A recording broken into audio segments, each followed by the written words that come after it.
bienvenue sur Arabium. Sur cette chaîne, on apprend l'arabe à travers des textes simples, accessibles et variés, conçus pour t'aider à développer ton vocabulaire progressivement. Chaque texte est accompagné de sa traduction, une sélection de vocabulaire et une méthode de lecture sans voyelles. En description, tu trouveras les fiches de lecture en PDF à télécharger, ainsi que les chapitres de la vidéo, si tu veux passer directement à la partie qui t'intéresse. Le texte de cette vidéo s'intitule Arkanul Imani. Arkanu al-Imani. On va commencer par la lecture. Arkanul Imani. Arkanu al-Imani. Sittatun. Sittatun. وهي أسس مهمة في الدين نؤمن بالله وملائكته وكتبه ورسله واليوم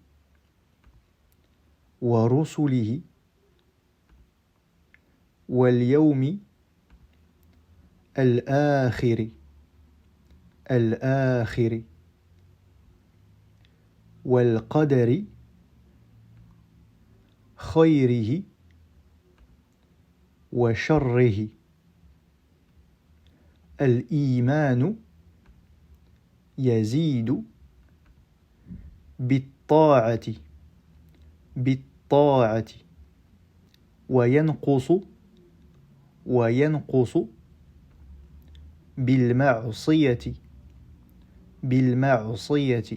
بالطاعة وينقص بالمعصية وهو عمل القلب واللسان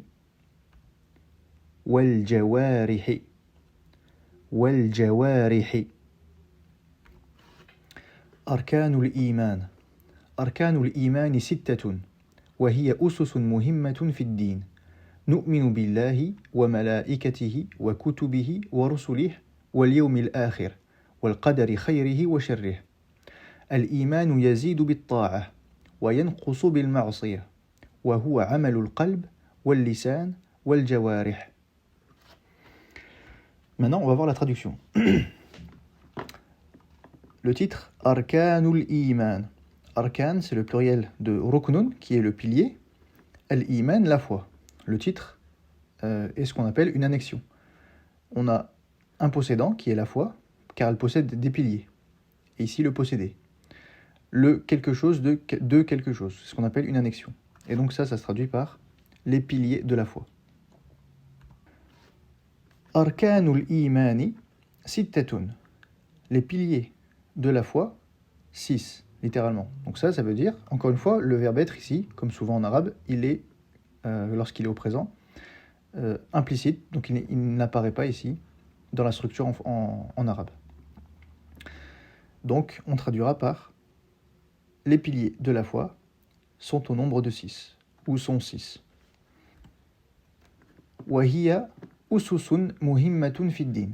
Wahiya. Donc ici on a un pronom féminin singulier qui se rapporte à quoi? Aux piliers. Mais les piliers ici, c'est un nom qui est masculin pluriel. Alors pourquoi on a un féminin singulier?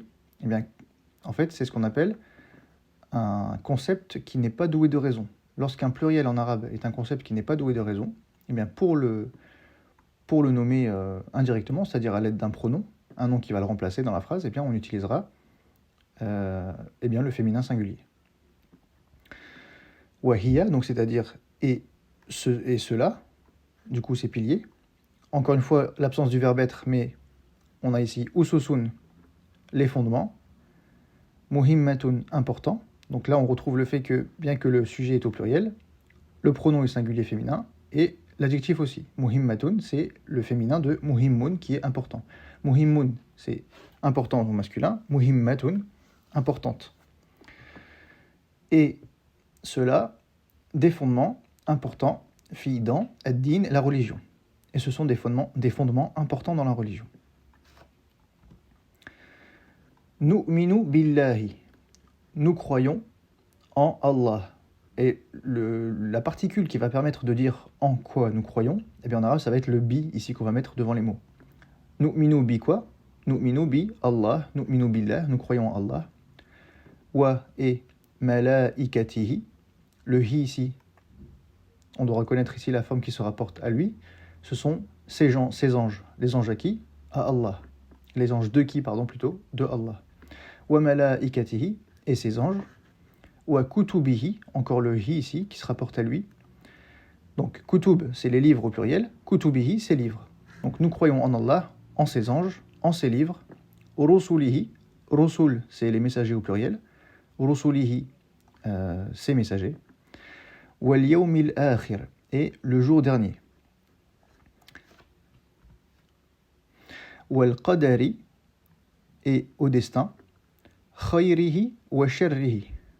Donc khayrihi ici, donc cette phrase qui est traduite par au destin, qu'il soit bon ou mauvais, on l'a simplement en arabe avec trois mots. Le destin, ce qui a de bon en lui et ce qui a de mauvais en lui. Son bon, son mauvais. Wal qadari, le destin. Khayr, c'est le bon, le bien. Khayrihi, on retrouve ici le ha à la fin qui se rapporte au destin, son bien, et, ou plutôt son bon côté, son bon aspect. Et sharrihi, shar, c'est le mal. Sharrihi, son mal. Son mauvais côté, entre guillemets. Donc, au destin, qu'il soit bon ou mauvais. Al-imanu, la foi. Yazidu, donc là, c'est un sujet qui est conjugué avec un verbe au masculin, parce que al-iman, c'est la foi féminin en français, mais c'est masculin en arabe. Al-imanu, yazidu, la foi augmente. Augmente avec quoi? Pour dire avec quoi elle augmente, on utilise pareil ici la préposition bi. Bi at-ta'a. At-ta'a, l'obéissance. Donc, la foi augmente avec l'obéissance. Wa yanqusu, on retrouve ici le verbe au masculin, parce que c'est al-iman qui est masculin en arabe. Wa yanqusu, et il diminue. Donc, elle diminue la foi. Bi, encore, pour dire avec quoi elle diminue. Al-ma'asiyah, la désobéissance. Wa huwa, huwa c'est quoi? C'est il, donc c'est pronom singulier masculin. Ça se rapporte encore une fois à la foi, al-iman qui est masculin. Wa huwa amalul qalbi, et là on retrouve une succession d'annexions. Donc ici on a le possédé, comme ici on avait le possédant dans l'annexion. Donc c'est un travail du cœur, amalul qalbi, un travail du cœur, mais c'est aussi un travail de la langue, et encore une fois, un travail des membres. Wa huwa amalul qalbi wal lisan wal jawarih. Et il est une œuvre du cœur, une œuvre sous-entendue de la langue, et encore une fois, une œuvre des membres. Maintenant, voyons le vocabulaire du texte. Alors, comme j'ai dit dans le titre, ruknun, c'est un pilier au singulier, qui donne au pluriel arkanun. Imanun, une foi. La foi, al-imanu. 6, sittatun, le nombre 6. Un fondement se dit asasun, et le pluriel se dit ususun. Important, comme je l'ai dit, c'est muhimmun. Ici, dans le texte, on l'a vu au féminin, donc ça donnait muhimmatun. Fi, la préposition qui signifie dans. Dinun, une religion. Dans le texte, on avait la religion, donc c'était ad-dinu. Croire en. Amana, le verbe croire, et lorsqu'on veut utiliser croire en quelque chose, en arabe on utilise la préposition bi. Amana billahi, croire en Dieu, en Allah. Malakun, c'est le singulier de ange. Malakun, un ange. Des anges, malaikatun. Et nous on avait ces anges, donc on rajoute le suffixe qui se rapporte à lui, et malaikatun donne malaikatuhu. Donc malakun au singulier, malaikatun au pluriel. Kitabun, un livre. Kutubun, des livres. Rasulun, un messager. Rusulun, des messagers. Donc son messager se dirait rasuluhu, des messagers, rusuluhu. Bon, il y a juste le fait que dans le texte, les mots ne sont pas nominatifs, ils sont dans un contexte grammatical qui fait qu'ils sont génitifs. Autrement dit, leur voyelle finale est une kasra, ils finissent en i. C'est pourquoi dans le texte on avait plutôt rusulihi. Et on a vu que lorsque le mot est au génitif et qu'on lui ajoute le suffixe qui se rapporte à à un pronom personnel, eh bien, au génitif, le ha, pour lui, ou eux, il suit aussi la voyelle kasra. Donc on a rusuli hi. Al-akhiru, le dernier. Al-qadru, le destin. Al-khayru, le bien. Al-sharru, le mal. Zada, c'est le verbe qui signifie augmenter. Naqasa, diminuer. Ta'atun, une obéissance. Ma'asiyatun, une désobéissance. Qalbun, un cœur. Lisanun, une langue. Dans le texte, on avait al-lisanu, la langue. Jarihatun, c'est le singulier de membre. Jarihatun, un membre, et au pluriel, comme on avait dans le texte, jawarihun, des membres. Et enfin, amalun, un travail. Et là, dans le contexte du texte, c'est traduit par une œuvre. La foi, c'est une œuvre du cœur, de la langue et des membres. Alors maintenant, on va passer à la lecture sans voyelle. Mais avant, je vais rappeler ce qu'on appelle les cas du nom. Donc, un nom en arabe peut se décliner sous 3 cas. Donc, connaître un nom en arabe, c'est connaître toutes ces voyelles qui composent les lettres de ce nom.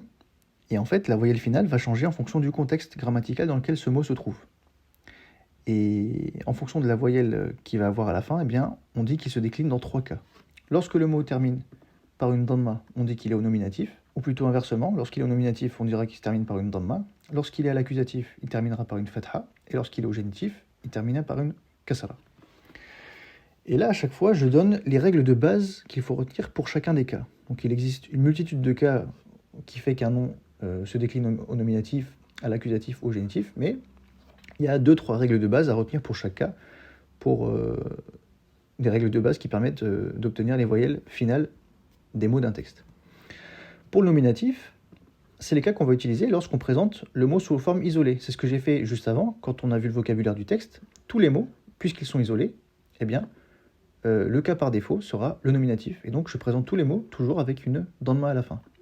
Et bien sûr, lorsqu'ils sont indéterminés, c'est-à-dire que lorsqu'on dit pas la chose, mais une chose, eh bien, le mot à la fin prend une double voyelle. C'est aussi le cas du sujet du verbe. Dans une phrase, lorsqu'un mot est sujet du verbe, eh bien, il est au nominatif. Pour l'accusatif, il y a une règle simple qui s'applique dans la plupart des cas, c'est qu'un mot est à l'accusatif lorsqu'il est complément du verbe. Souvent, lorsqu'on parle de complément, on dira complément d'objet direct, c'est-à-dire l'objet qui subit le verbe, par exemple. Mais en fait, toute forme de complément sera mis à l'accusatif. Par exemple, si je veux parler d'une action et que je veux la compléter en disant combien de fois je fais cette action ou de quelle manière, eh bien, le mot qui va servir à compléter l'action du verbe, il va être à l'accusatif. Et enfin, pour le génitif, c'est ce que j'utilise après pour la lecture sans voyelle, eh bien, un mot est au génitif lorsqu'il suit une préposition. Et c'est un cas aussi qu'on a vu lorsqu'on a lu le texte. Eh bien, dans une annexion, le deuxième mot, donc celui qui est à gauche, sera toujours au génitif. Et par contre, le premier mot de l'annexion qui est à droite, eh bien lui, il va changer en fonction du rôle qu'il a dans la phrase. Alors, ce qu'on fait comme d'habitude, c'est qu'on commence par trouver les prépositions du texte. C'est celle que j'ai mis en jaune. Donc on a fi, bi avant Allah, bi avant at-ta'atu et bi avant al-ma'siyatu. Et la règle qu'on vient de voir, c'est quoi ? C'est que, eh bien, après toutes ces prépositions, là, le mot qui vient juste après, il va être au génitif. Donc, outre les voyelles qu'on ajoutera au milieu du mot, eh bien, on sait que la dernière voyelle, à chaque fois, à la fin, là, ce sera une kasra. Ça va donner le son i. Donc, ça donne pour tous ces mots. Fi, on a vu ad-dinu, c'est la religion. Donc, lorsqu'il est isolé, on dit ad-dinu, on le présente au nominatif. Puisqu'il suit une préposition fi, eh bien, il va devenir ad-dini. Pareil pour Allah, donc j'ai oublié de le mettre ici, mais c'est billahi. Il y aura une kasra ici. Et là, le bi, pourquoi j'ai complété tous ces mots qui suivent là ? Parce qu'en fait, on n'a pas répété le bi pour chacun des concepts dans lesquels on croit, dans la phrase. Donc, nous croyons en Dieu, en ses anges, en ses livres, en ses messagers. Donc, le en français, il apparaît à chaque fois. En arabe, on le met qu'une seule fois. Mais on sait qu'on croit aussi en ses anges. Donc, ici, le bi, le nu'minu bi, cette structure croire en, elle s'applique pour tous les mots qui suivent aussi. On la met pas à chaque fois, on dit pas nu'minu billahi, wa bi malaikatihi, wa bi kutubihi, ce serait trop lourd. Donc, on le met pas simplement, mais on sait que tous ces mots-là vont subir la même modification que celui-là, puisqu'ils suivent en théorie la préposition bi, eh bien ils seront tous au génitif. C'est pourquoi tous ils terminent par une kasra. Malaika, malaikatu devient malaikati, puisqu'on ajoute le ha qui se rapporte à lui. Le ha prend cette modification au génitif. On l'a dit dans une vidéo sur l'annexion. Donc ça devient malaikati hi, kutubi hi, rusuli hi. Et pareil, le jour dernier, donc wa c'est et, el yaoumi, le jour dernier, el akhiri. Donc c'est l'adjectif qui s'accorde, qui se rapporte à yaoumi, donc il subit les mêmes modifications que lui. Le jour dernier, wal yaoumi, el akhiri. Et pareil, le destin, el qadri, donc là c'est plutôt qadri, elle a un soukoun et pas une fatha. Wal qadri. Et en fait, dans la structure, même si on croit au destin, qu'il soit bon ou mauvais, c'est-à-dire son bon côté et son mauvais côté, eh bien, on croit en ces trois choses-là. C'est pourquoi ces trois mots sont également génitifs. Wal qadri, khayrihi, son bien, son bon côté, sharrihi, son mauvais côté. Ensuite, bi at-ta'ati, donc at-ta'atu, c'est l'obéissance, et donc comme ça vient après bi, ça devient at-ta'ati. Pareil pour la désobéissance, bi al-ma'siyati. Mais de manière isolée, la désobéissance se dit al-ma'siyatu. Maintenant qu'on a complété ça avec les prépositions, maintenant on recherche les verbes dans le texte. Donc il y en a 3. Et à chaque fois, la règle avec les verbes, c'est d'identifier le sujet qui effectue l'action de ce verbe, lorsqu'il est présent, et l'objet qui subit le verbe. Et donc, comme je l'ai dit juste avant avec les cas du nom, le sujet qui fait l'action du verbe, il est au nominatif. Autrement dit, sa dernière voyelle sera une dhamma. Et l'objet qui subit le verbe, c'est-à-dire qui forme un complément du verbe, eh bien lui sera l'accusatif, et donc sa dernière voyelle sera une fatha. Il va terminer en a. Donc là, dans la phrase, nous croyons en Dieu. Donc, qui croit? Nous, mais nous, c'est nous. Mais le pronom là, il n'est pas indispensable en arabe. Il est déjà contenu dans la conjugaison de nous, minou. Nous, minou, ça veut dire tout simplement nous croyons. Et après, le complément, il est utilisé en disant que nous croyons en Allah. Et ça, c'est déjà complété puisque c'est une préposition et le mot qui suit est au génitif. Donc on a juste ici à compléter les voyelles du verbe. Nous, minou. Nous croyons.